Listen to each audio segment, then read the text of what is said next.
Muito bem. Antes de começar, eu quero avisar que está com um probleminha aqui na câmera, acho que é do meu computador, então vocês vão ver um pontinho, que às vezes muda de lugar aqui quando aparece uma imagem. Recém eu percebi isso agora, vou ter que verificar o que é. Mas qual é a finalidade do nosso encontro hoje? E eu vou não tomar muito tempo de vocês, porque a ideia é realmente ouvir as dúvidas, né, que vocês têm. Então vamos lá. Eu vou deixar assim o slide, tá? Eu não vejo vocês. E vou fazer um aspecto bem, uma passada bem geral nesses slides que apresenta a disciplina, certo? Olha aqui, é 2017, agora que eu vi. Mas enfim, depois eu arrumo lá. O que eu começo, na verdade, porque se eu deixar o slide todo na tela, gente, ele não vai passar direito, tá? Então eu começo basicamente a falar sobre educação, escola e professores e apresentando a didática para quem ensinar. E aí, nesse íntere, dentro do próprio slide dos textos que vocês vão verificar, a didática é uma reflexão basicamente sobre o papel do professor, né? Além do que é um estudo sobre as disciplinas escolares, ou seja, basicamente como eu vou ensinar. Então, olha aqui, quando eu vou falar em ensino, eu vou trabalhar com o porquê, objetivos, né? A quem eu vou ensinar, que métodos e técnicas eu vou ensinar, o que, conteúdos e programas e resultados e avaliação. Então, há todo esse raciocínio, estão vendo o mapinha aqui, que envolve o ato de ensinar, ou ação de ensinar. Então, ensinar e aprender, né? O conceito de ensino, ele evoluiu muito ao longo da história. Antes nós tínhamos um aluno que se considerava tábula rasa, ou seja, uma pessoa que vinha sem informação nenhuma e a partir daí nós achávamos, nós professores, que tínhamos que moldar esse aluno, né? Criar uma ação. Ele não é tábula rasa. Mais tarde a gente percebe que esse aluno vem com outras aprendizagens, porque as aprendizagens não são só aquelas da escola, tem as aprendizagens do mundo. Então muda essa concepção de ensinar e aprender, tá? Começa então a se falar, né, nas aprendizagens motoras, afetiva, cognitiva, nas várias formas de aprender. Começa-se a falar sobre pedagogia, né? Aqui entra a ideia, ó, pedagogo é aquele que é especialista em assuntos educacionais. A didática é uma disciplina que tem como objetivo e objeto de estudo ensinar as técnicas de ensino, né? Estuda princípios e técnicas que devem envolver qualquer ato de aprender. Vamos fazer uma comparação para vocês entenderem bem. Se você não estudou didática, você não consegue fazer um plano de aula.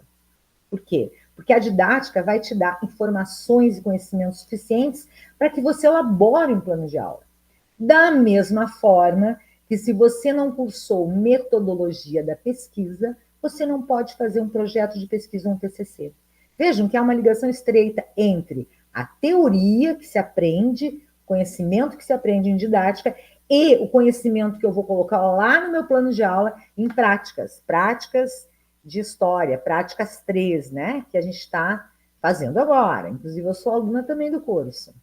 Então, o que eu tenho que entender? Que a didática vai envolver o que a gente chama de ciclo docente, que envolve o planejamento, e aí está o plano de ensino.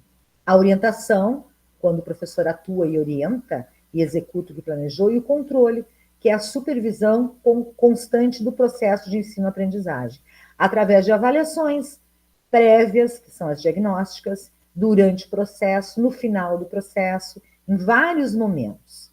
Outra informação importante: a avaliação é gênero, tá? Então, a avaliação pode envolver um relatório, um parecer, um teste, uma prova, um trabalho em grupo, uma apresentação oral.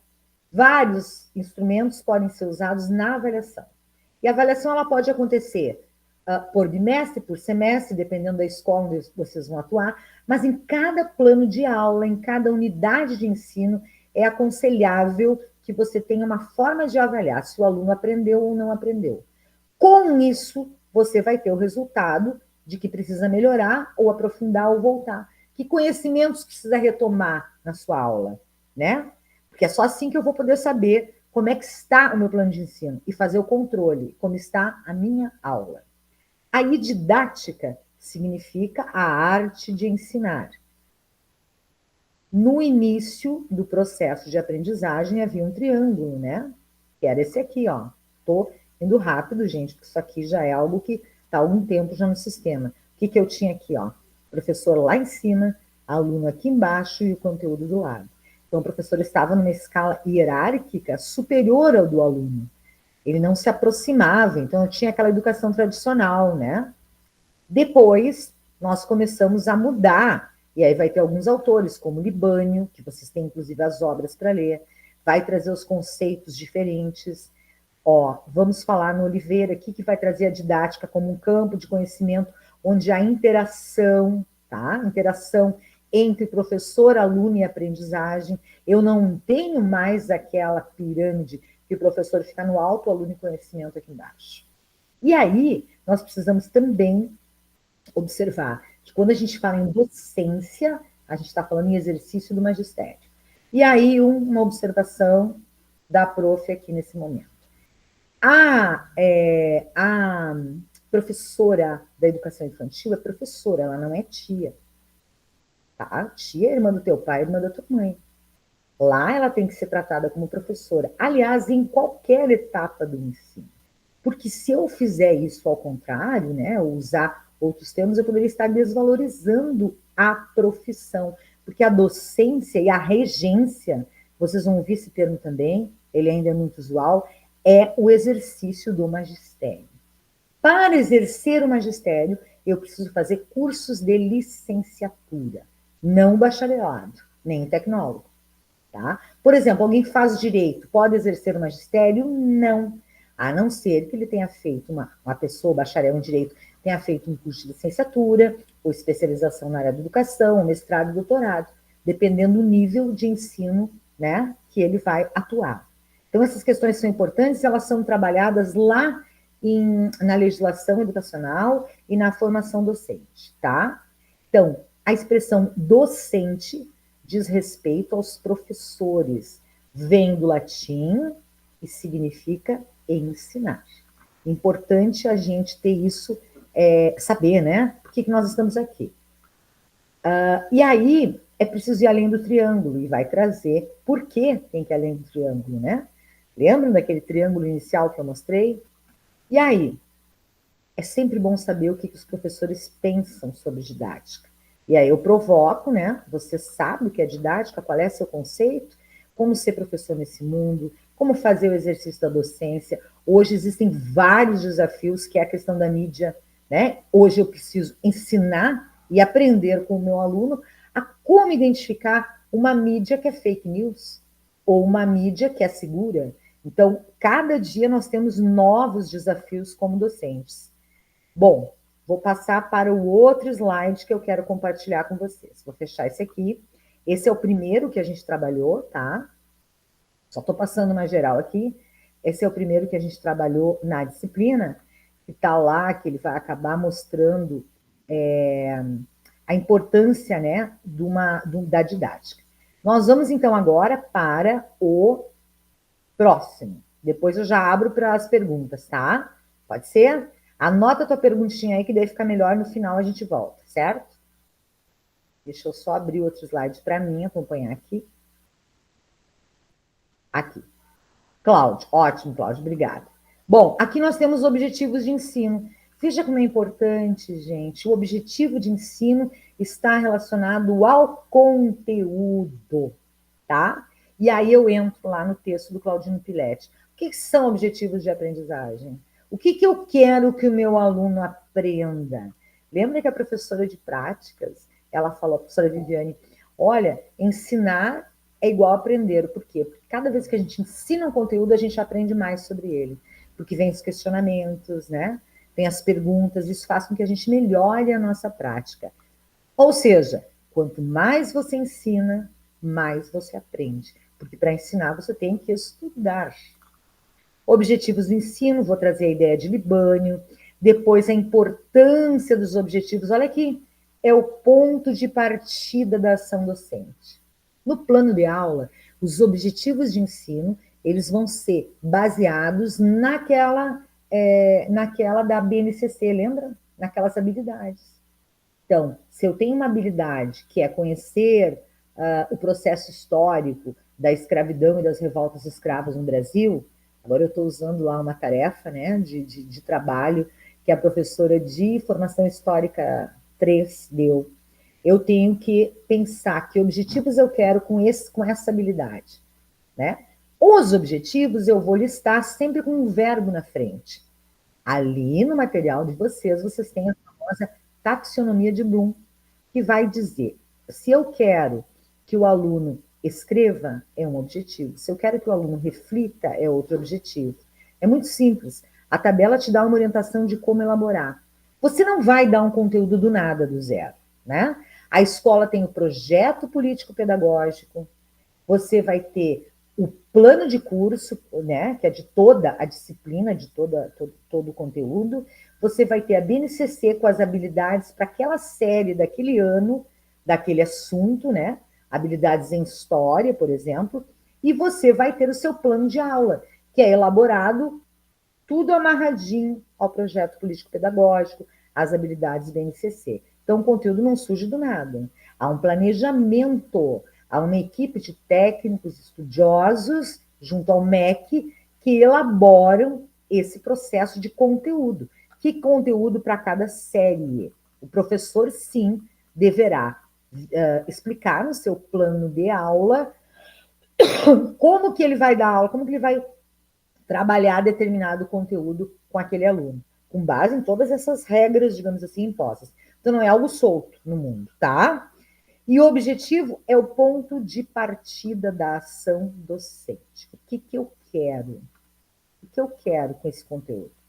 A seleção dos objetivos de ensino vai te dar segurança, né? E vai te ajudar na seleção dos métodos, de como você vai ensinar. O que você vai usar? Um filme, um vídeo, uma técnica de verbalização, oralização? Você vai utilizar uma visita em algum lugar e depois a elaboração de um texto X? Você vai usar um debate, né? Então, é importante que os objetivos estejam relacionados ao conteúdo e à forma de trabalho do professor. Para os objetivos, o professor vai selecionar o que ele quer que o aluno seja capaz de. Ser muito claro em relação a isso, gente, e explicar para o aluno por que nós vamos estudar agora as revoltas escravas no Brasil colonial. Por quê? Porque nós precisamos entender hoje por que eu tenho o dia 20 de novembro como feriado nacional. Vocês compreendem? Eu faço a relação do passado, explico para o meu aluno, converso com ele para que ele entenda por que aquilo é importante. E aí entra também a questão da interdisciplinaridade. Ao falar em feriados nacionais, eu estou falando em história do passado, do presente e do futuro. Porque o próprio feriado, Dia da Consciência Negra, ele tem uma razão. Vocês compreendem? É muito importante que eu faça esse caminho, tá? Embora tudo que acontece na nossa vida tenha a ver com a história, né? Então, eu preciso estar dentro e conhecer a legislação educacional, que é aquela que oferece as regras da BNCC na escola, o projeto pedagógico, o conteúdo por série, por disciplina, que precisa ser desenvolvido em toda a educação básica. Vamos aqui adiante. Aqui, em relação ao conteúdo que eu acabei de falar para vocês, e agora nós entramos níveis de objetivos educacionais. Os objetivos têm níveis, né? Já que a aprendizagem também tem. Tem o objetivo geral, em relação àquele conteúdo específico, àquela habilidade, e os objetivos específicos vão derivar do objetivo geral. Ó, e aí eu vou ter os 3 níveis de exigência. O sistema escolar, a escola, no projeto político-pedagógico, e o professor. É tudo ligado, tá? E os objetivos específicos, eles são vinculados aos gerais, sem perder de vista a situação concreta da escola, a matéria, o conteúdo dos alunos em que serão aplicados. Eles vão te dar um norte, tá? O norte do processo de ensino-aprendizagem. Aí nós temos, perdão, as famosas recomendações, tá? Para a elaboração dos objetivos específicos. Olha lá. Sempre eu vou ter um verbo na frente. E tem uma tabelinha lá, tá? Da taxonomia de Bloom. Sequência lógica de ideias, trazer esses objetivos com clareza, dosar o grau de dificuldade, qual é a série, qual é a turma, tem que ser de acordo com a idade, né? Não posso pedir para o meu aluno de nono período, nono ano, que escreva um artigo científico, olha que loucura, né? Da mesma forma que eu não vou pedir para o meu aluno do primeiro ano, do primeiro semestre da universidade. Então, tudo tem que ser de acordo com o grau, né, de aprendizagem que ele se encontra, tá? Uma outra questão importante aqui, ó, os objetivos indicam o comportamento do aluno, não do professor, tá?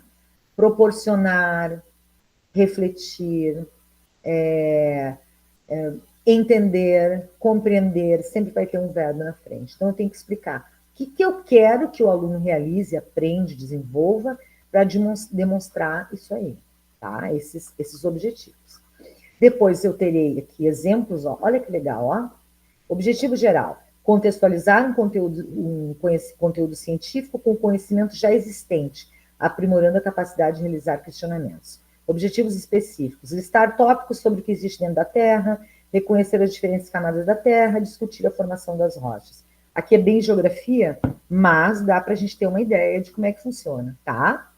E aí eu terei os conhecimentos que devem estar presentes na minha aula, conceitos, fatos, princípios, teorias, interpretações, ideias organizadas, tem que estar dentro do objetivo. Habilidades, o que o aluno deve aprender para desenvolver suas habilidades intelectuais. Por exemplo, raciocinar com dados da realidade, formular hipóteses, tem vários exemplos. Atitudes e valores. Percebam que aqui eu não trabalho só o conteúdo, porque ser humano, pessoa integral, né? Nós vamos discutir bastante isso em direito de cidadania. Eu trabalho habilidades, que é o fazer. Olha aqui, conhecimentos, saber. Habilidades, fazer. Aprender a fazer. E atitudes com convicções e valores, agir, propor. Porque eu quero uma pessoa que seja capaz de agir com aquele conhecimento que ele está trazendo, né? Que ele está trazendo e que está aprendendo na sala de aula. Olha aqui, exemplo, verbos fortes, que tenham razão de ser elencar, explicar, descrever, demonstrar, calcular, relatar, comparar, analisar. Exemplo de um verbo usado no objetivo. Ó, objetivos operacionais, que vão envolver operações mentais simples, olha ali. Definir, listar, ordenar, identificar, reconhecer. Veja que tem sempre um verbo. Mas esse verbo tem relação com o que eu quero, tá? É bem raciocínio. Ó, objetivos operacionais, quando são mais complexas, as operações que eu quero que o meu aluno desenvolva. Relacionar, analisar, justificar, diferenciar, criticar, correlacionar, propor, planejar, comparar, exemplificar. Tá? Ó, exemplo de objetivo geral, claro que aqui está em geografia, mas e a taxonomia de Bloom, tá, gente? Verbos sugestivos. Benjamin Bloom, que liderou o grupo formado pela American Psychological Association e criou uma classificação de objetivos de processos educacionais. É um guia fantástico, principalmente para a gente que está começando esse exercício, tá? Bom, referências, não vou falar nisso, agora eu vou pegar o terceiro. Já vamos acabar e eu já vou abrir para as perguntas. Vejam que eu resolvi fazer uma geral dos principais conteúdos da didática e estou passando rapidamente o slide para vocês relacionarem com o plano de aula. Vamos chegar nele, tá? Tudo isso tem a ver com o plano de aula. Por último, vamos falar no planejamento escolar. Planejamento é um processo de reflexão sobre os desafios do cotidiano, tendo em vista o comprometimento com a transformação prática. Ou seja, é o plano de aula, o projeto pedagógico, né? E uma coisa interessante é que o plano de aula, eu posso planejar toda uma ação e dar algum problema, não funcionar o vídeo, né?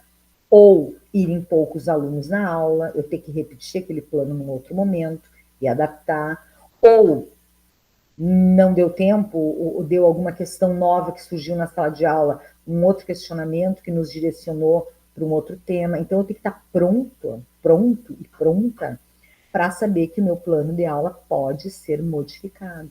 Nem tudo que eu planejo pode não acontecer, né? Algumas intercorrências podem surgir.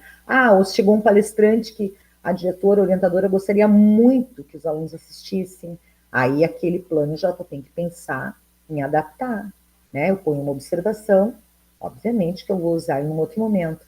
Mas, surgiu uma palestra, vamos pegar essa. Ah, o pessoal do Conselho Tutelar foi na escola. Ah, legal, eu sou professora de história, né? Então, bem na minha aula de história, eles vão dar uma palestra sobre bullying ou cyberbullying. Perfeito. E aí, acabou a palestra, nós vamos embora? Acabou mais cedo, eu vou embora? Não. O que eu posso usar sobre isso em história? Vejam a interdisciplinaridade. É que eu posso falar com os meus alunos ou buscar ou pesquisar como é que era a relação dessas crianças e adolescentes antes da existência, né, do ECA, do Estatuto da Criança e Adolescente? Olha, gente, é tanta coisa que dá para fazer. Eu não posso deixar escapar uma oportunidade dessas. Né? Como é que era a história? Um pouco de história, tem muito que ser explorado. Então, não perder as oportunidades para criar um novo plano de aula, ou para que aquele aluno que assistiu aquele evento produza alguma coisa e saia daquela palestra entendendo que aquilo foi importante, foi um momento de aprendizagem para todos, todas as disciplinas. É uma questão de adaptação. Vamos adiante.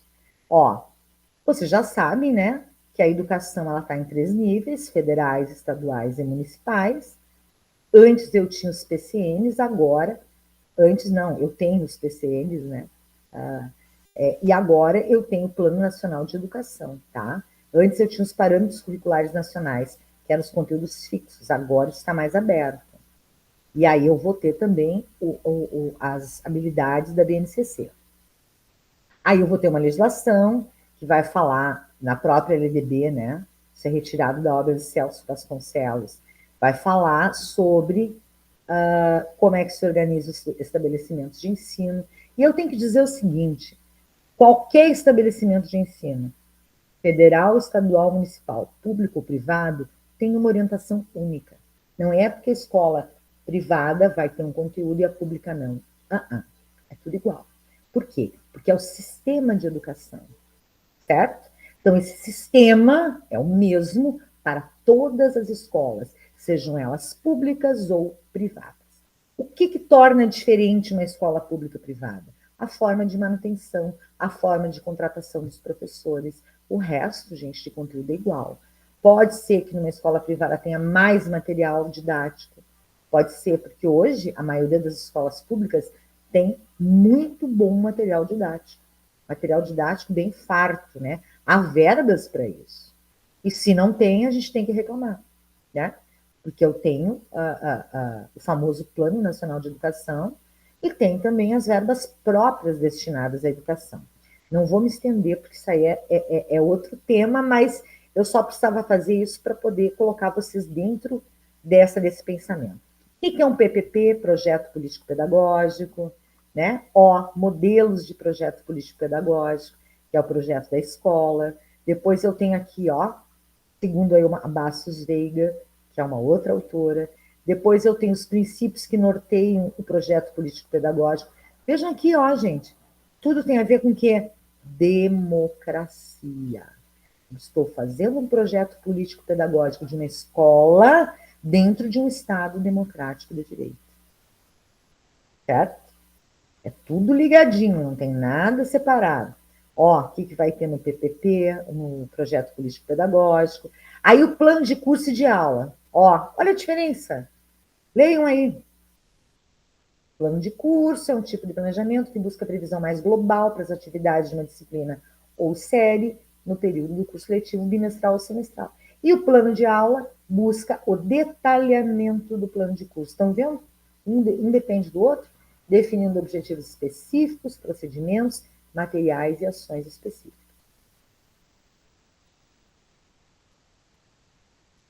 Aqui eu tenho de novo os objetivos, que eu já falei.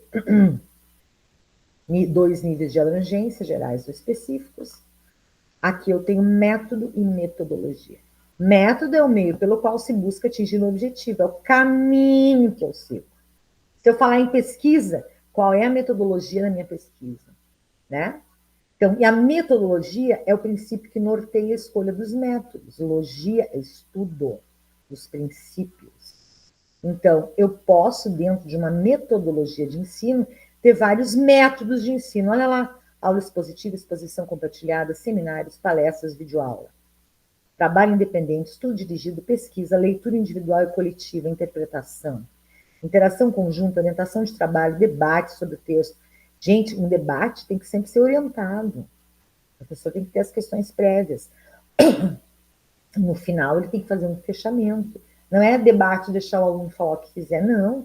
Você, importante que eu vou dizer isso, tá? Importantíssimo. Sempre falo para os meus alunos na área das ciências sociais, na área das ciências humanas. O professor é o administrador da sala de aula. Ele é o responsável por conduzir o processo de ensino-aprendizagem. Então, os alunos têm que receber orientação no começo, no meio e no fim do processo, em cada aula, tá? E aí eu vou dizer uma outra coisa, eu vou abrir aspas, sendo mais clara. O professor manda na sala de aula, no sentido de que ele direciona o processo. É ele que vai decidir, com base em todos esses documentos que eu relatei antes, o tempo, né, de início, meio e fim de cada atividade, o conteúdo, tá, com base nos documentos, obviamente, a questão da disciplina. Então, quem é professor tem que ter muita consciência disso. A responsabilidade é imensa, não pode, deixar para lá, tá? É fundamental. Por isso, o professor tem que conhecer o processo de ensino-aprendizagem. Vamos falar da avaliação rapidinho aqui?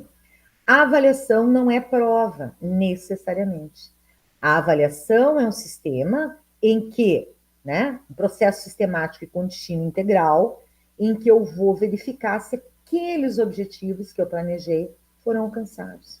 Se meu aluno conseguiu aprender aqueles objetivos, aquele conteúdo, aquele conhecer, saber, né? Saber fazer e saber ser. Vejam aqui os níveis. Então, a avaliação, embora eu vá colocar ela em forma de notas, eu tenho que saber por que ele tem um 7. E ele tem que saber por que ele tem um 8, por que ele tem um 9. O aluno tem que saber por que ele tem um 3. Por que ele tem 3? Quais foram os conteúdos que ele precisa retomar? Isso é recuperação de aprendizagem. Eu tenho que identificar e ajudá-lo a identificar. Então, basicamente, os autores nos apresentam 3 tipos de avaliação: diagnóstica, formativa e somativa ou de produto. Bom, aí nós falamos nos instrumentos que são variados, né? Existem vários instrumentos de avaliação que podem ser usados. Ok? Vamos então para as dúvidas, rapidinho, né? Vamos então para as dúvidas, gente. Quem quer falar, é só abrir o microfone. Vamos lá, Cláudio, pois não. Abre sua câmera, por favor. A câmera? Hoje eu não fiz maquiagem, professor. Mas eu quero te ver. Tu tá me vendo com uma mancha aqui, ó.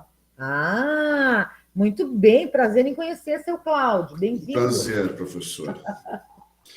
Assim, eu tenho uma consideração, não é muito uma pergunta, com relação àquela pirâmide que a senhora colocou ali, né? O meu entendimento, né, é que essa evolução, apesar de que houve de certa forma, uma guinada buscando intencionalmente ela é uma coisa que naturalmente ela está acontecendo. É um movimento que não tem volta, né? Então, a gente vai ter que se adaptar, querendo ou não, né? E sem levar a questão, por exemplo, que dá para ver notoriamente que os autores são basicamente socialistas, comunistas, enfim, tem o viés do Marx, pelo que eu vejo, pelo que eu leio, pelo que os autores ali, as histórias, eu busco também a vida deles, o que passou na vida deles para entender como é que eles pensam, entendeu? Então, muito embora isso, né, é uma coisa que não tem como a gente dizer assim, não quero, não vou, não. Esse é um caminho que é natural, né? Então, eu acho que só por uma questão de gestão da educação no Brasil como um todo, a gente tem que investir na questão da gestão, porque eu penso que a gestão é que está sendo mal feita.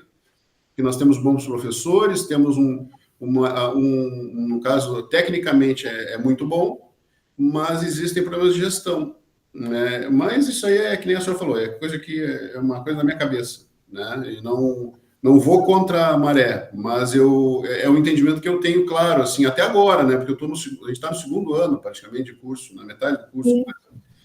né? Enfim, uma coisa que eu ia perguntar para a senhora é com relação aos recursos didáticos. Certo. A professora, ela falou, acho que era Cibele o nome, desculpe, não guardei, da outra aula, acho que é Cibele. Adriana? Não sei. Enfim, desculpe, eu não guardei o nome. Né? Aí Adriana Soidiô. Hã? Adriana Soidiô? A Adriana é a senhora, eu vou ver aqui, é a Viviane. A Viviane, professora de práticas. Isso, Viviane. Aí a Viviane, ela falou com relação às habilidades ali da BNCC, né? E eu acho que foi o Adaildo que estava na aula, que ele falou que ele teve que adaptar, né? E na minha... Uma dificuldade que eu tive, quando eu estava fazendo o plano de aula, eu coloquei ali três... Eu peguei em paralelo ali, eu tinha um paralelo, eu tinha o item que eu queria, né, que era a independência dos Estados Unidos e não sei o quê, e aí eu, vou ali, corri a mão, é isso aqui. E aí eu botei só o código. Daí a professora falou assim, não, tem que colocar o descrever. E aí quando eu fui buscar a descrição, aí eu vi que dois daqueles, porque assim, eu estava, resumindo, ela estava me sugerindo fazer 2 aulas até, porque era muito assunto. Eram 3 questões ali de habilidades e tal, e aí dariam 2 aulas. Aí eu fui ver ali, né? Aí fui ver o que ela me disse fazer, de olhar o que estava descrito e colocar. Quando eu fui fazer isso, eu vi que 2 deles me levavam para história do Brasil, para a independência do Brasil, enfim. Então, não era o assunto que eu queria. Aí, o que eu acabei fazendo? Eu acabei, ao invés de fazer 2 aulas, voltando novamente para uma aula, só que direcionando conforme a habilidade da BNCC para a independência da América Hispânica. Entendeu? Justamente. Então, assim, ó, dá para ver que as coisas vão se interligando, né? Claro, foi uma. Ela falou isso aí, eu fui atrás, assim, eu fui ver. Mas realmente é uma questão que a gente tem que perceber, eu acho que foi o Adaildo que falou, que às vezes tu tem que mudar o teu planejamento porque não está enquadrado conforme o que tem que ser, né? A BNCC, cumprir essas regras aqui dessa formatação, né? Outra coisa, os recursos didáticos. Ela falou que eu estava com os recursos didáticos muito... como é que ela falou? Era tradicional. Né? Que eu botei ali televisão ou projeção, né? E quadro branco lá, quadro de... Né? Enfim. Então, essa questão aí eu peguei e aí eu pensei, pô, mas eu tentei até, busquei a senhora falou, né, na disciplina lá, falou que estava na didática. Eu fui, mas não achei especificamente o que eu queria. Não conseguia, eu busquei na internet também, tentei na internet, coloquei ali, o que são recursos que não são tradicionais, digamos assim. Aí falava, mas não dizia muita coisa, sabe? Ele deixava mais para o campo sei lá, de uma coisa mais geral, não num plano, entendeu?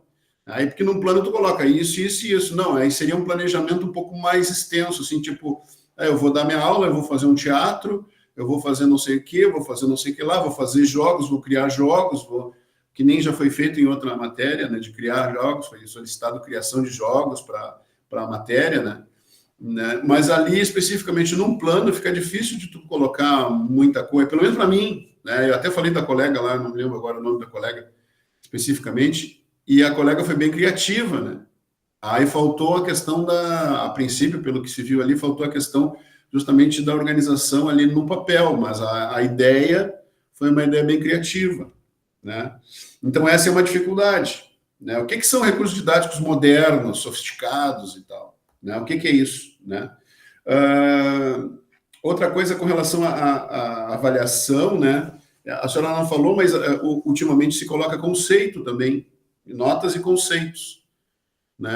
Até a minha esposa na faculdade aqui, ela está fazendo ela está fazendo filosofia aqui na URGS, no Rio Grande do Sul, e ali é conceito, né? É nota A, nota B, enfim. Então, mas isso tudo ele vai ficar registrado, né? Ele tem que ficar registrado. E aí, como é que se faz esse registro aí?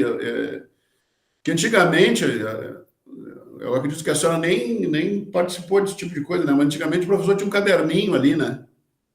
E aí ele colocava no caderninho, tinha chamada no caderno e tal, aí ele colocava ali menos um ponto, mais um ponto. Isso aí que eu estudei, no segundo grau eu estudei em escola estadual, né?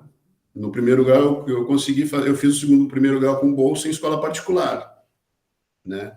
E aí depois eu fui para uma escola técnica lá em Rio Grande, né? Eu fiz desenho arquitetônico, e aí tinha vários professores, né? Eu me lembro de quase todos, né?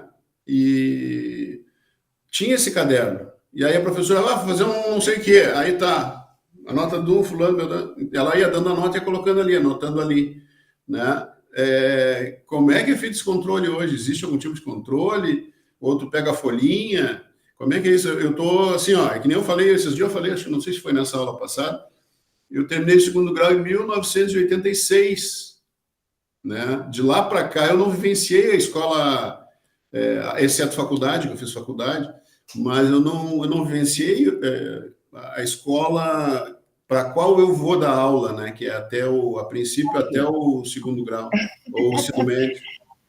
Eu entendo, Cláudio, essa tua apreensão. Já dou para ti a palavra, Sara, tá? Quero ver se eu consigo ajudar o Cláudio nas questões, que podem ser de vocês também, tá? Cláudio, eu trabalhei com papel já, né? Então, a gente tinha na escola, bem como tu disse, a caderneta de chamada, a gente fazia os planos, entregava impresso ou, né, usava outro material. Hoje, Cláudio, é tudo aqui, ó. No celular. Ou a escola te dá um book, não é netbook, um computadorzinho menorzinho, porque ela tem net impressa, no caso, né? Uhum. Ou você trabalha no seu, é tudo virtual os registros, né? Então, você vai entrar na Secretaria de Educação do Estado ou no município, vai fazer teus registros, teus planos vão ali, a frequência é tudo ali. Os professores, a maioria faz a chamada aqui. Eu não faço, eu levo meu computador porque eu acho muito pequenininho para enxergar, né? Mas é aqui. O ideal é fazer, no caso da frequência, tá? Essa é uma coisa. A outra coisa são os recursos didáticos, que é o que você vai usar para desenvolver o conteúdo.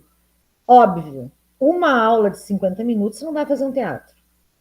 Uma aula de 50 minutos, se você for passar um vídeo, tem que ter no máximo 10, senão acabou tua aula. Não vai passar um filme, porque você não é só passar um filme ou um vídeo, você tem que ter um planejamento. Olha só, o que eu quero com esse vídeo, né? Começo, meio e fim. Além do vídeo, eu vou ter um texto de apoio, né? Eu vou fazer uma técnica, por exemplo, tempestade cerebral, né? Que é que nós falamos lá. Pergunta para os alunos previamente o que eles conhecem sobre tal assunto. Apresenta o assunto. Agora voltamos a elaborar os nossos conceitos. Agora vocês vão pegar uma folha, enfim, né? Uma cartolina e tal, vão colocar os conceitos e vão grudar na parede. Na próxima aula nós vamos pensar sobre isso. Uma aula de 50 minutos. Né? Ou mais uma aula emendada, 2 de 50. Tu entendeu? O que é isso? Isso basicamente é metodologia ativa. Veja, eu não tenho mais aquela pirâmide que o professor fica aqui, o aluno e conhecimento aqui. Eu tenho ambos no mesmo nível. Obviamente que o professor aí eu volto ao que eu disse anteriormente. O professor é a pessoa preparada para coordenar o processo. Ele é, entre aspas, o chefe, né? Entre aspas. Por que eu uso essa palavra? Porque o professor não pode dizer, não, eu estou aqui só porque eu estou. Não, ele é o professor. E ele precisa assumir o seu papel, tá? Dentro da sala de aula, de coordenar o processo de ensino-aprendizagem, administrar o tempo, certo? Então, a metodologia ativa, ela é basicamente formas de você envolver o aluno no processo. Então, eu não tenho conhecimento que eu passo e você me devolve. Eu tenho conhecimento que a gente discute, obviamente que eu vou ter conceitos mínimos que você precisa saber, e conhecimento que você vai junto comigo aprendendo. É um processo de mão dupla, né? Vai o conhecimento, volta o conhecimento, aperfeiçoa o conhecimento, até porque os meninos têm muito acesso à internet. Então, eles podem trazer coisas que você não viu. Você não é mais a única pessoa que detém o conhecimento, como se tinha aquela ideia antes. O conhecimento está aí. Você vai administrar qual é a melhor forma deles trabalharem esses conhecimentos. E aí sim tem a metodologia ativa, que basicamente é a participação ativa do aluno nesse processo de aprender. Ele tem que participar.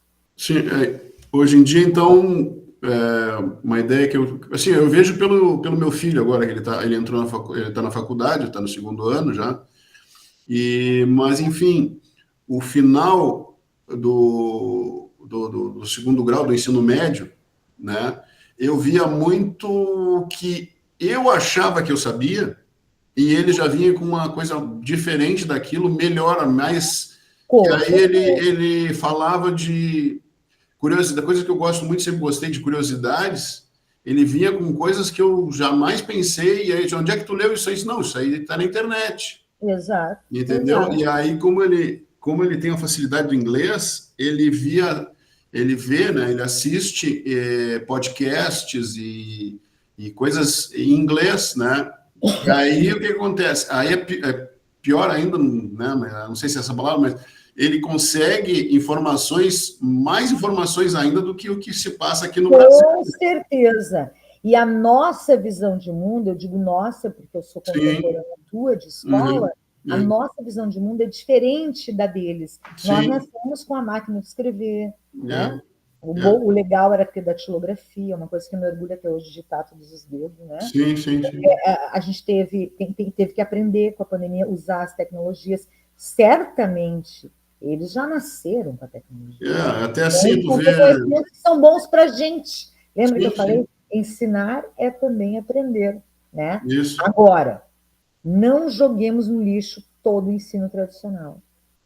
Eu preciso verificar a aprendizagem, eu preciso ter instrumentos avaliativos, eu preciso ter algumas regras mínimas de convivência na sala de aula, entendeu? Por isso que eu repito, o professor é quem administra e controla. Uhum. A avaliação, ela é expressa por conceitos ou por notas.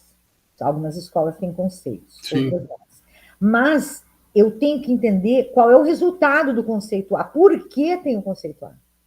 Realmente aquele aluno aprendeu tudo o que nós discutimos? Ele é capaz de reproduzir num texto, num exercício, no momento?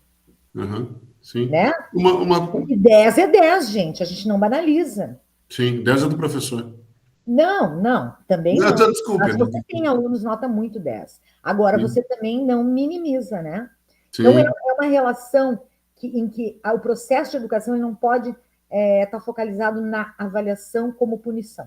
Ela é um meio, lembra ali, formativa, participativa, mas sem que você deixe, como administrador do processo de ensino-aprendizagem, de ter o controle, tá? Sim. E uma última pergunta só, professora. Sim. Com relação à avaliação, o meu filho ele fez o 2º grau num colégio particular, né, no Senac, aqui em Porto Alegre. Sim. E aí, o que acontece? Tinha semestral, bimestral, né, ou trimestral, não me lembro, tinha uma avaliação, e aí tinha uma avaliação do professor com relação a ele, né, ao comportamento dele, à participação. Individual, isso aí existe em todos, por exemplo, Estado, em todos os âmbitos, ou é só frescura de escola particular, digamos assim? Não. Ela é obrigatória na educação infantil, porque eles trabalham com pareceres. Sim. E pode usar o professor que quiser, porque o professor tem liberdade para usar instrumentos que ele quiser. Eu faço, tá? Sim. Mas não é sobre o comportamento dos meus alunos do presencial. É sobre qual dificuldade ele tem e por que ele tirou 6 ou 7. Quais são os pontos que ele tem que... Eu faço. Quando eu mando para ele individualmente no e-mail, eu mando um bilhetinho. Você precisa isso. Entendeu? Sim, entendi. Não é pegar uma prova e olhar, tirei 7, joga fora. Não. Você pega a avaliação, você refaz. Isso é tarefa dele, né? Você identifica porque errou para retomar. Essa é a função da avaliação. Porque até se a pessoa tirar 4, 5, ela tem isso aí como uma base. A base dela já não é 0. Já é 4, 5. Isso! Voltando ao início. E aí tu continua. Eu tiro uma noção disso aí pelo seguinte, eu tinha um colega meu, muito inteligente o cara, né?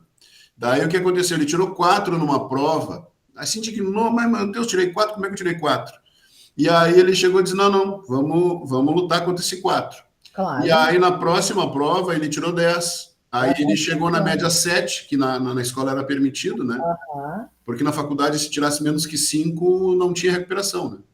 Mas Outra coisa, já vou ler a pergunta da Letícia e passar para a Sara, já para vocês terem a oportunidade de falar. Outra coisa, é muito equivocado, né, a gente relacionar aluno nota 10 com profissional nota 10. Não tem nada a ver. Nota 5 com profissional nota 5, tá? É muito equivocado. Por quê? Porque a avaliação é injusta. Nós não sabemos avaliar. A gente está aprendendo nessa nova fase de gestão democrática, Estado democrático de direito. Veja, sem perder a ideia de quem somos dentro da sala de aula. Isso é muito importante. Quem coordena o processo. Ok, Cláudio? Tá, depois pode voltar, mas eu acho que até agora é isso? Não, sim, senhora. Tá. Letícia, você falou que pode ocorrer imprevistos sobre o plano de aula, planejamento, pois muitas vezes o planejamento de aula, por exemplo, separamos 30 minutos para fazer uma atividade, mas a sala acaba demorando mais tempo para terminar. Deixa eu ver aqui. Para terminar. Ou muito menos tempo que o programado. Como lidar com isso? Como eu posso ter noção da relação ao tempo no plano de aula? Outra questão sobre o calendário acadêmico. É possível reenviar um novo plano de aula? Você teve um prazo em didática para refazer e reenviar. Depois você veja com o seu tutor lá, tá? Pelo menos na aula virtual, a gente programa assim, uma leitura para o aluno adulto, alfabetizado, né, no nível que vocês estão, eu coloco de 3 a 5 minutos a página, tá? Então, se você vai fazer uma leitura coletiva, uma leitura em grupo, você calcula 5 minutos, 6 minutos a página, mais ou menos por aí. Por exemplo, eu não posso dar um texto de 20 laudas ou 20 páginas para um aluno do ensino fundamental. Um texto de 20 páginas eu vou dar para um aluno do ensino superior. Um texto de 80, de 90, que ele vai administrar o tempo, né? Mas eu tenho que ter essa na verdade, é o equilíbrio, tá, Letícia? O equilíbrio entre o tempo, você vai ter que perceber isso. Outra atividade, é possível que você desenvolva o conteúdo com ele, com metodologias ativas e tal, numa aula, e na outra, verifique as dúvidas, faça uma avaliação para ver se eles aprenderam ou não, tá? Pode fazer até uma avaliação sem nota, tá? Porque a avaliação não é necessariamente a nota, né? A nota é algo que eu tenho que preencher, porque é uma burocracia necessária. Não se descobriu uma forma ainda de avaliar diferentemente disso. Mas a questão da aula, uma aula de 5 minutos, você vai trabalhar, vamos lá, para o 8º ano, você vai trabalhar um texto de no máximo 3 páginas, 2, porque não é só leitura. Um vídeo, uma videoaula de no máximo 9, 50 minutos, 15 minutos, porque não é só o vídeo, você tem o preparo, você tem para chamar a atenção sobre o conteúdo, o aluno tem que saber por que ele está aprendendo isso. Por quê? Para a gente não ouvir a pessoa colocar lá na internet ou nas redes, eu estudei História do Brasil, não sei por quê, para trabalhar nunca ninguém me perguntou. Mas não é. Tu não vai estudar só para o trabalho, é para o mundo. O mundo do trabalho, tá? Mais ou menos isso. Então, vamos tentar adequar o conteúdo ao tempo. Sara? Escuta? Oi, me escuta? Sim? Sim, perfeito. Eu tenho, na verdade, uma questão que eu acho que, por mais que a professora tenha já respondido um pouco com a resposta ao Cláudio e agora com a resposta para a colega Letícia, eu vou fazer de qualquer modo, tá? A minha dificuldade, assim, este semestre, todos os professores, praticamente de todas as disciplinas, pediram a elaboração de planos de aula. Foi. E assim, acho que a prof é nossa colega também, né, nas outras disciplinas. Eu só não faço a disciplina que eu ensino. Então a prof deve ter percebido isso. E, por exemplo, eu não sou da área da educação. Só pus meus pés em escola como aluna. Eu já tenho uma graduação em Direito, mas é uma área que trabalho com isso, mas é completamente diferente. Sim. Inclusive, tenho sentido muito mais dificuldade na graduação de licenciatura em História do que na anterior. Duas. Eu tenho levado uma surra de formação histórica do Brasil, das missões, porque não era meu mundo, meu universo. Né? Surra no sentido de que eu tenho me esforçado muito para entender. Não, a gente o texto, eu digo, meu Deus, que palavra é essa? É normal. Muito conteúdo também, né? Bastante texto. Sim. Mas enfim, prof, a dificuldade que eu tô tendo também em prática pedagógica 3, porque a devolutiva do meu plano de aula veio com algumas das observações que o colega Cláudio também disse. Que foi a questão de que, o que a prof comentou, que por perfil, né, em professores de história tem o estilo de ser uma aula muito tradicional. E que o meu plano de aula trazia isso, assim, uma coisa muito com pouca participação, digamos assim. E aí ela disse que eu precisaria pôr em prática metodologia ativa, assim, atividades ativas. No plano de aula, o que eu fiz, assim, eu botei ali os códigos, a descrição dos códigos e tal. Tive uma dificuldade com a questão da divisão dos horários, porque eu me formei em 2014, 2015, agora tô na dúvida, mas já faz um tempinho também. E daí nós tínhamos períodos, só que assim, o currículo mudou completamente. E aí eu fiz um plano de aula com base no que eu lembrava. E aí a professora comentou, não, mas hoje em dia tu não pode ter tantas horas de aula assim por semana, não é assim que se faz. Só que eu não tenho contato nenhum com a prática, então eu realmente não me pegou de surpresa, assim, talvez essa informação estivesse em algum conteúdo, mas me passou batido se estava, sabe? Essa questão da divisão de carga horária, exatamente, de não ser mais, não ser por períodos como eu lembrava. E aí eu fiz meu plano de aula para uma coisa assim de... Eu acho que eu exagerei também, mas eu fiz para uma coisa assim de 6 aulas, trabalhando ali temas com um objetivo, um código ali, mas com outros códigos relacionados, mas um tema geral, sabe? E aí, realmente, a atividade que eu tinha proposto era, de início, um mapa mental com o conhecimento que os alunos tinham previamente, e aí depois uma explicação expositiva, depois a proposição de uma atividade, mais uma aula de conteúdo, e lá no final uma atividade completamente participativa dos alunos, que daí era realmente um debate dos alunos, enfim, era uma coisa bem ativa. Mas aí a professora comentou que eu não poderia nunca ter tanto tempo assim de aula para trabalhar um assunto, e também um período de aula expositiva ela disse que não seria o adequado também, porque os alunos vão dispersar, e que eu teria que ter uma atividade para cada aula, no caso, para cada período, assim, não ter uma lacuna, sempre ter o aluno engajado com alguma coisa. E aí ela me perguntou o que eu sabia sobre ferramentas mesmo, mais dinâmicas, assim, agora ela falou a palavra, mas eu esqueci. E aí o que eu me lembrei foi que a gente viu em tecnologia aplicada à educação. E aí ela comentou que não, que as atividades ativas, elas não seriam necessariamente envolvendo tecnologia. E aí eu fiquei pensando, poxa vida, o que mais eu poderia propor além... Porque assim, não adianta, como o prof comentou, não se faz um teatro em uma aula, né? Não tem como. Tem algumas atividades que eu vou precisar de mais tempo. E aí eu pensei, meu Deus, e agora como é que toda aula eu vou ter uma atividade que, sabe, me deu um nervoso, assim, porque eu pensei... como é que eu vou fazer isso, sabe? E como é que eu vou organizar isso nesse tempo que, aparentemente, pelo que eu percebi, ele tá mais curto, ou pelo menos a divisão dele no bimestre, trimestre, ela tá menor, assim, pelo menos foi a impressão que eu tive da explicação que a professora me deu.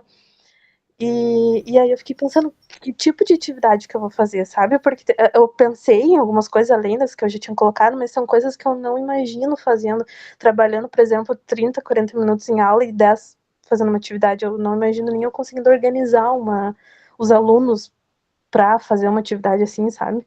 Enfim, me deu um nervoso, assim. Eu comentei, acho que com o Cláudio, e no grupo eu botei também para a professora Vera.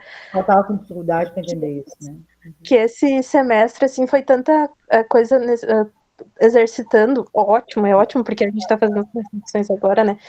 Mas exercitando essas atividades pedagógicas, e eu tô muito nervosa, porque eu tô pensando, meu Deus, o que eu tô fazendo? Tá, então, assim, ó, Sabe? primeira coisa para te tranquilizar, Sara, tá? Primeira coisa. Eu sei que a gente entra em pânico também quando começa a fazer esse trabalho, mas a primeira coisa que nós precisamos ter na nossa cabeça: nós não somos o centro do conhecimento. Conhecimento está na internet, na rua, no boliche, no armazém, no mercado, no campinho de futebol. Conhecimento está aí, está no mundo. Qual é a nossa função? Os alunos não vão só aprender com a gente, né? Qual é a nossa função? Ensiná-los a trabalhar com esse mundo de conhecimento. Então, em uma aula, eu não tenho que esgotar o assunto, eu nem conseguiria. Como antigamente o professor ia lá e lia o texto, trazia aquela aula tradicional, e nem entrava na cabeça da criatura. Por quê? Porque as formas de aprendizagem são diversas. Eu posso aprender mais ouvindo, eu posso aprender mais vendo, eu posso aprender mais conversando, né? Eu posso aprender mais sentindo as habilidades, né? Tem gente que gosta de fazer resumo escrito. Então, eu tenho que tentar atingir o máximo, né, dos alunos possíveis. Tem alunos PCD, tem alunos com dificuldade, enfim, por aí vai. Né? Não vamos adentrar nesse tema, mas põe na tua cabeça que tu não tem que saber tudo, tá? Primeiro lugar. Segundo lugar, tu não tem que levar todos os conhecimentos e informações que tu achar. Tu tem que identificar, junto com as habilidades lá, qual é o mais importante. Junto com o projeto pedagógico da escola, qual é a missão, o que aquela escola quer, né? Junto com a gestão democrática, qual é o objetivo? É formar pessoas conscientes, capazes, né? E aí vem todo um processo, certo? Qual é o segredo disso aí? Eu posso, por exemplo, dar numa aula de 50 minutos, eu faço aquela introdução no conteúdo, né? Questiono, estimulo para que eles pensem sobre o assunto. Posso trazer uma notícia de jornal é ótimo, né? Virtual, ou um conhecimento, algo que, uma informação que bombou aí nas redes sociais que tem a ver com o que eu quero ensinar, trago isso, impacto, e aí começo. Pego um texto de 2, 3 páginas, faço uma leitura coletiva, cada um lê um pedaço do texto. Eles já vão falar, já vão desenvolver. No final, eu discuto com eles isso, contando sempre o tempo, e vamos elaborar um conceito. Qual é o conceito mais importante que eu queria que vocês aprendessem hoje? Fechou a aula. Fez metodologia ativa. Eles falaram, eles conversaram, eles escreveram, eles participaram. Uma outra coisa, gente, que é muito importante, tá? Olha, o professor não é acróbata ou acrobata, não é palhaço, não é artista de cinema, não é babá. O professor não está lá para fazer você feliz e para divertir você. O professor é uma pessoa preparada para ensinar e para aprender. Ele está lá para orientar como que você vai buscar o conhecimento, como que você vai aprender, como que você vai selecionar as questões. Esses dias eu vi uma postagem que eu adorei, né? Minha função aqui como professora é ensinar e aprender com vocês, não ganhar teste de popularidade. Não precisa ser antipática também, né? Mas eu preciso ser incisiva em relação a isso. Então a gente vê muitas escolas exigindo que o professor, né? Não é bem assim. O aluno participar do processo é uma metodologia ativa, mas não significa... Porque a motivação para estudar, ela vem de onde? Ela vem de mim. Ela não é extrínseca, ela é intrínseca. Ó, vou pegar o exemplo aqui. Tá vendo isso? Tu conhece, né?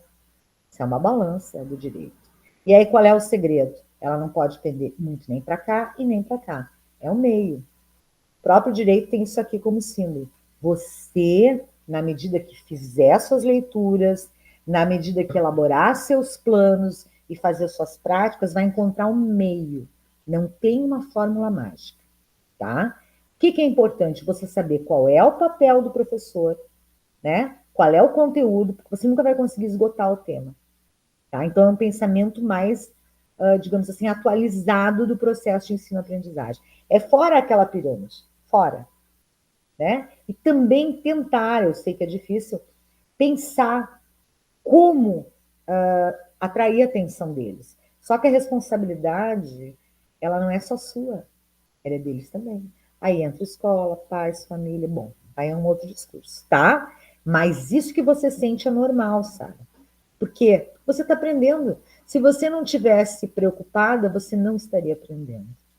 Tá bom? Se precisar de alguma coisa, me manda teu plano que eu dou uma olhada também. Não vou interferir no trabalho da professora, mas às vezes alguma coisa pode ajudar, ok? Quem mais que tinha levantado a mão? Agora eu fechei aqui, deixa eu ver. Professor, é só rapidinho. Fala, Cláudia. Então, assim, com o que a Sara falou, a senhora tinha falado antes a questão de vários aspectos aí, e eu me lembrei de uma coisa, porque eu já trabalhei, né? Eu estou aposentado agora, sou um homem velho, doente, aposentado. Né? Mas eu trabalhei com pessoas, né? Com todo tipo de pessoa, né? Desde autoridades até pessoas assim, tipo bêbado na rua, pessoas moradores de rua, enfim, trabalhei com todo tipo de pessoa e eu vou dizer para a senhora que no CERN as pessoas são todas iguais, em sentimento e coisa, né? O que muda é a condição que ela está ali naquele momento, mas as pessoas têm todos os sentimentos iguais, não é melhor nem pior, é tudo meio que igual, assim. Isso aí é o que eu aprendi. E uma coisa que eu aprendi também na minha profissão é que eu não tinha condição, por exemplo, assim, eu não sabia mais que os outros.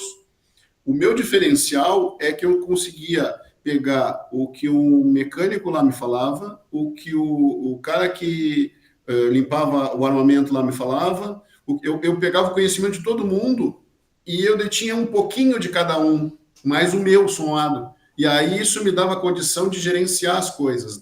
Eu acho que é mais ou menos isso que hoje... Isso é aprendizagem, Cláudio. Perfeito. Exatamente. Eu acho que isso aí é o que vai acontecer, se Deus quiser, com a gente na sala de aula. Com E certeza. assim, eu já tinha falado para a Sara, e eu acho assim que essa preocupação dela já é um diferencial, porque eu já vi muita gente tirar primeiro lugar, né, e não ser um bom profissional, e às vezes os últimos, né, os últimos colocados serem excelentes profissionais, né, e por conta disso aí, porque as pessoas gostam do que estão fazendo e se dedicam, né, e esse é o diferencial, o verdadeiro diferencial.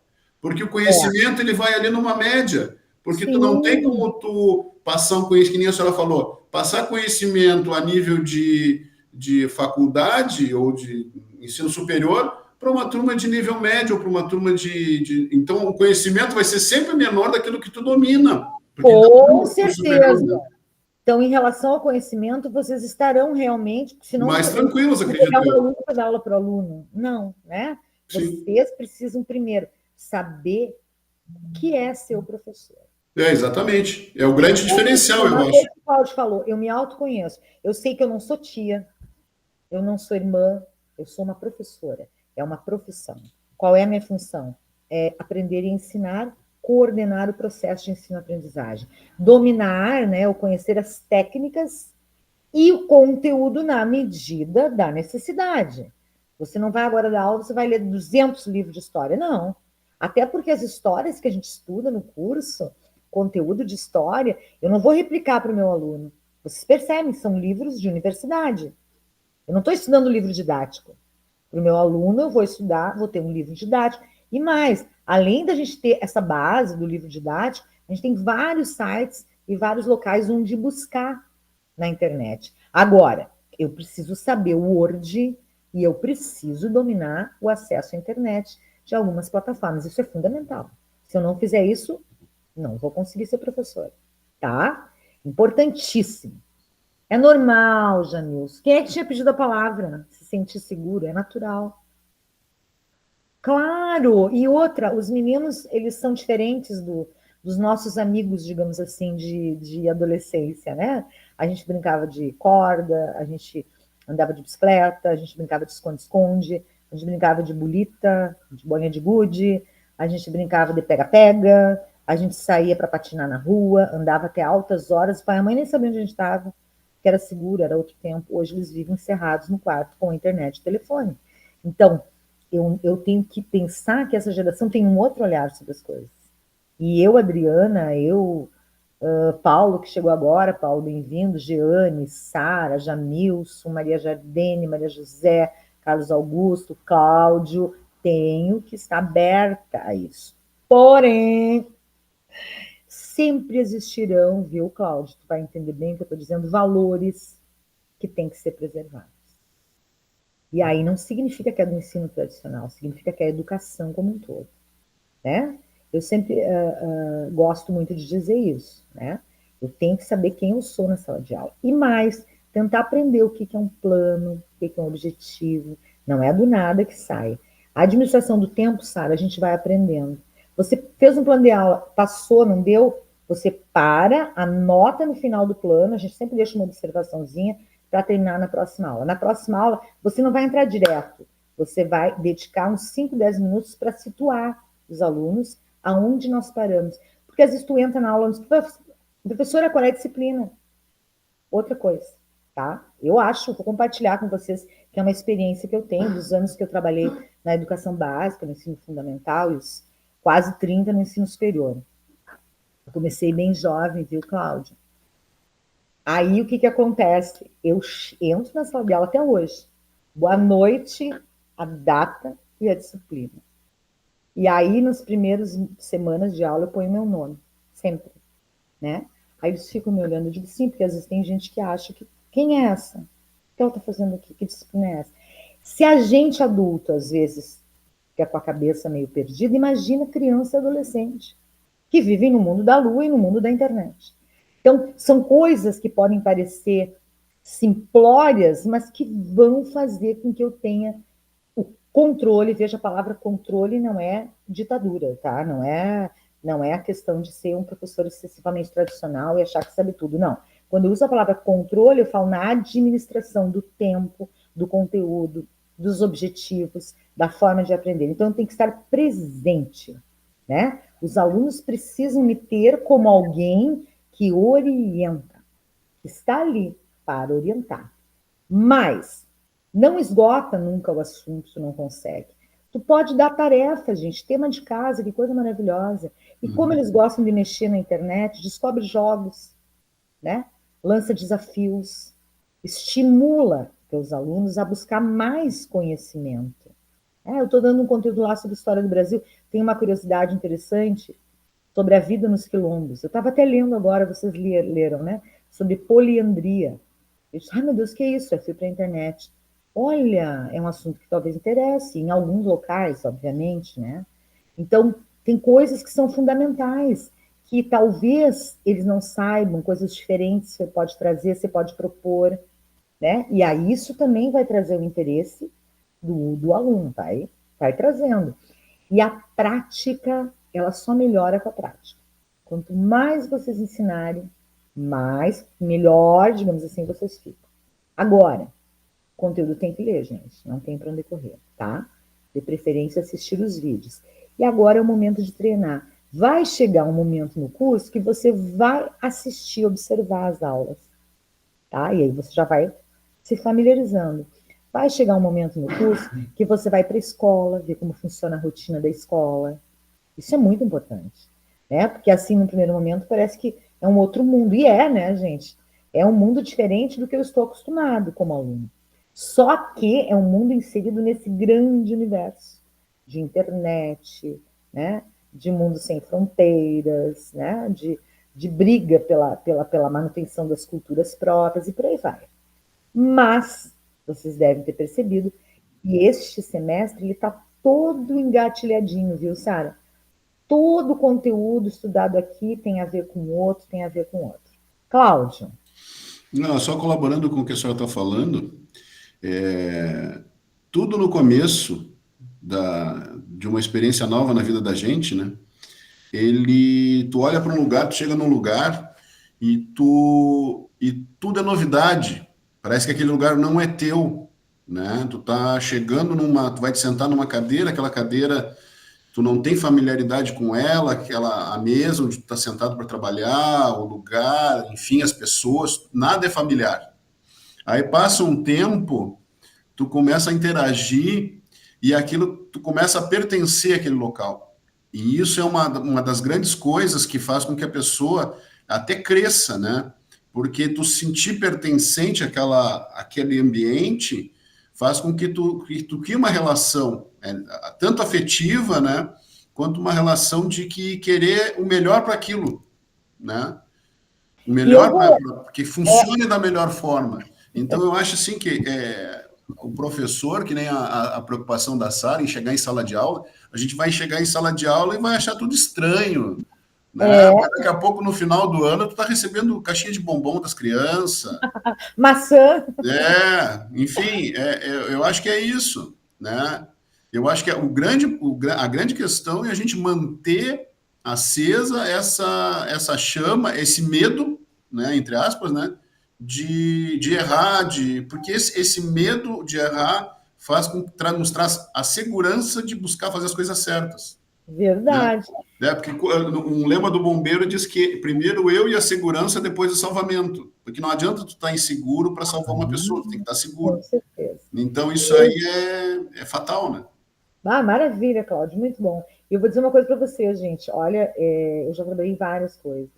A minha ideia inicial era ser jornalista. Trabalhei com rádio, por isso que eu não tenho dificuldade de falar assim, né? Trabalhei com rádio, trabalhei com televisão, trabalhei com jornal, acabei fazendo direito, advoguei um tempo.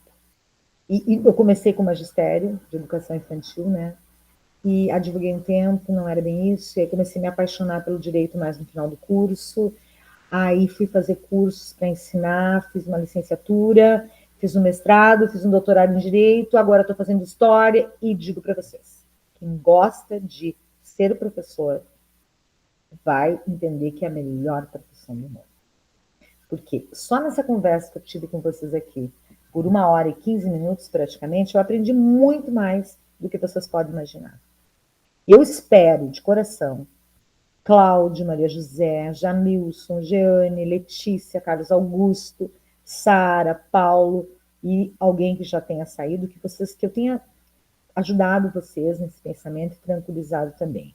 Meu Moodle tá lá, só me chamar. Vou postar essa aula, tá? E quero agradecer muito mesmo pela participação de vocês. Eu acho que a gente teve um diálogo bem interessante aqui.